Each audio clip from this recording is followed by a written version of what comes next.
आरोपीच्या ब्लड रिपोर्टमध्ये फेरफार प्रकरणी आता नवीन अपडेट आले. ब्लड सॅम्पल बदलण्यासाठी श्रीहरी हळनोर याला 3 लाख रुपये मिळालेत अशी माहिती मिळते. आरोपीच्या ब्लड रिपोर्टमध्ये फेरफार प्रकरणात मोठी अपडेट समोर आलेली आहे. ब्लड सॅम्पल बदलण्यासाठी श्रीहरी हळनोर याला 3 लाख रुपये मिळालेले आहेत.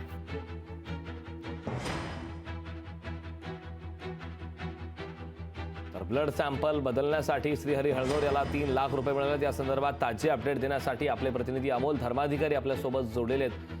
अमोल, आरोपीच्या ब्लड रिपोर्टमध्ये फेरफार प्रकरणात मोठी अपडेट आलेली आहे. ब्लड सॅम्पल बदलण्यासाठी श्रीहरी हळनोर या व्यक्तीला 3 लाख रुपये मिळालेत अशी माहिती मिळते. याबाबत सविस्तर काय माहिती आहे?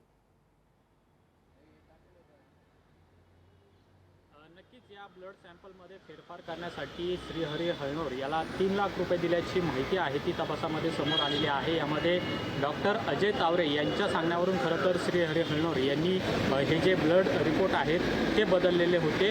या सगळ्या हिट अँड रन प्रकरणामध्ये आपण पाहतो की रोज धक्कादायक माहिती आहे ती समोर येते.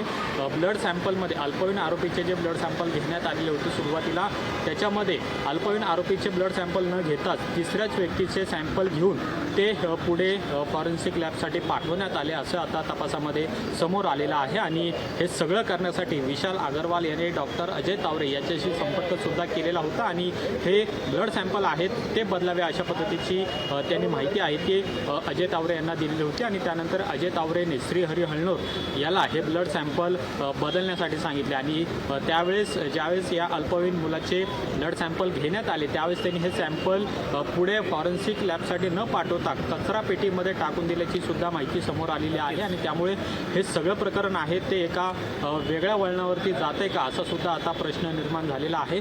पुणे पोलीस या संपूर्ण प्रकरणाचा कसून तपास करतायत. या सगळ्या ब्लड रिपोर्टच्या फेरफार करण्यामध्ये आतापर्यंत 2 डॉक्टरांना अटक करण्यात आलेली आहे.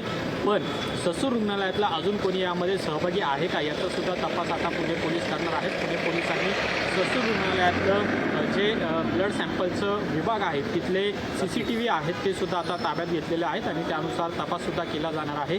ज्यावेळेस हे ब्लड सॅम्पल घेण्यात आले त्यावेळेस कोणते पोलीस अधिकारी त्या ठिकाणी उपस्थित होते का याची सुद्धा चौकशी आणि तपासणी जी आहे ती आता केली जाणार आहे. पण एक धक्कादायक माहिती या समोर आलेली आहे की ब्लड सॅम्पलमध्येच फेरफार करण्यात आलेला आहे. त्यामुळे विशाल अग्रवाल याचे जे कारनामे आहेत ते आता हे पाहणं महत्त्वाचं आहे.